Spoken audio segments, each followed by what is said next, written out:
do jide zaza gweme bada so agosi fiboru fitole medema so adotagbanu iyo keke yawo lobodo tomi fiadu na drondoni Dan Immobilier Corporation novi fite tewe kado munde lobo ina doke sinu midele ezo ilo meda ko lumiere bodo jide ni agbajeme ndo kropo mitona do mo jeme dawawe na dogbe na kuno gbero to dogbe ni to vito sire bo dogbe no wele so dawawe bo dogbe na Alessandro Nikudo azoton Dan Immobilier Corporation Sal Habitat pour tous des dado mon DME Z centre 350 000 Fionyon Gandji et quand on titre foncier et il y a d'autres écoles primaires publiques au Gandji donc on va détruire ces métiers et niveau Z centre 350 000 alors nous bénito même le tchaka fondé quand on va il y a beaucoup de photos Dan Immobilier Corporation ça doit détruire ces métiers et niveau Dan mais c'est le ministère historique à Zoré au Kada Nambiwe 350 000 et il y a l'arrondissement Gandji ça vit 500 000 ponts à maternité ça vit ton domaine au dia à Monofene Pau et il y a l'école primaire publique au Ndiabaton domaine de sous le titre au foncier Z Tambo Djevier domaine au titre au foncier et l'école primaire au public au Wézé pour l'église catholique c'est un des vrais peuples c'est coup et à l'école primaire publique c'est pour ton domaine militaire au Monofene Alada il y a d'autres tribunaux au Gandji Vasero et il y a d'autres au Goudron au Gandji Torida, si je n'ai pas, Ouida, c'est 1950, à Modèle Mondion, Z-Centre 350 000. 350 000 pour un propriétaire de Z-Centre, domaine au cours du titre au foncier. Toria Zor, au cadre des sous-cadres 350 000. Dans la note de 8 hectares, hectare le bicolo au titre au foncier. Boy, na kobo da le grenae, to gano bido do jire, mi be li fa do greme die, fite ite mi kado. Oh, Glélési et Kumba et Tada Hulali. Et le Zé, Bolotori, à quoi ton canyon Gandji, bon, remettre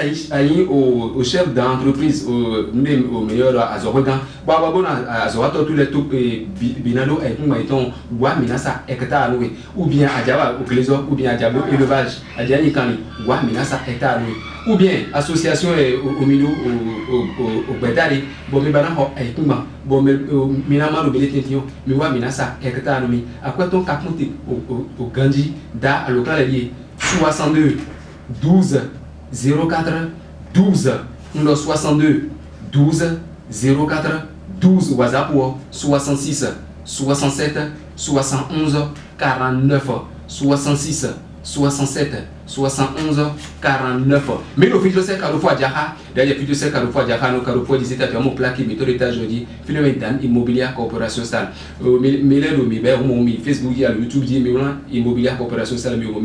allo me déjà ba do mi moya mais site web au mitoji trouver.immobiliercorporation.com www.immobiliercorporation.com mais il y a pour nous beroto cas de la zo kwenu be la zo ba to vite aussi les nous pas benion et nous yo do bulu matine puis fan ingénieur génie civil da Minon c'est dans qui de mele no bolini tala no vi mi toyo do yovo tome fide lodo kwe botundo naze so dalome peut-être so dalome bon mais na no bona gérer no emi you no biba yo et mais si en pas que yo do minole di taton. Et ouais, mais la gestion locative de prestige. Bon, mais il y a des immeubles d'appartements, il y a des millions de Dan Immobilier Corporation, ça nous gère. Bon, on a un camion de double propriétaire pour me quoi, Zoël. Moi, non, propriétaire des métiers, c'est le dire que je au mon coton. Alors, quoi, le pot de misère, mon comité, l'immobilier salaire au moins. Dan Immobilier Corporation salaire. À mon demi compte, nous allons dire au propriétaire le Wayne. Il y a zéro couture à l'homme,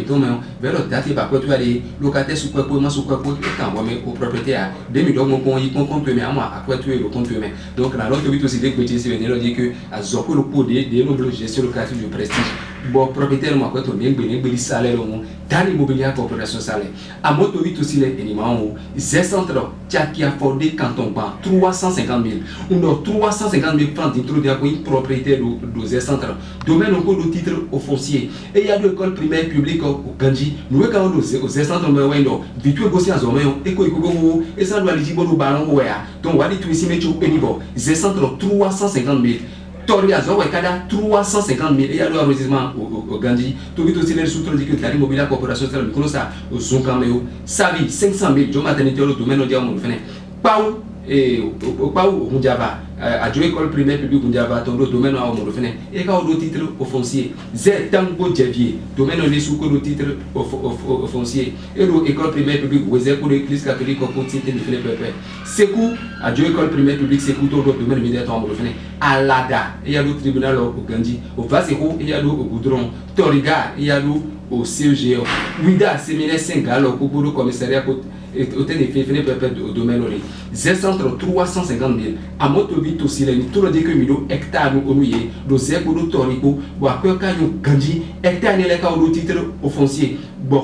weberi à au chef dans l'entreprise wababono à zoato tous les bébélo avec tout maintenant le pulpo wa menasa hectare ou bien diablo agriculture ou bien élevage wa menasa hectare association de odeme au milieu bon mi bana ho avec tout mamito bonama mi wa menasa hectare milo à quoi ton cadeau au Gandhi, bon à la time tout cela dit que le titre au foncier. Dans la time tout cela dit que domaine ça mi de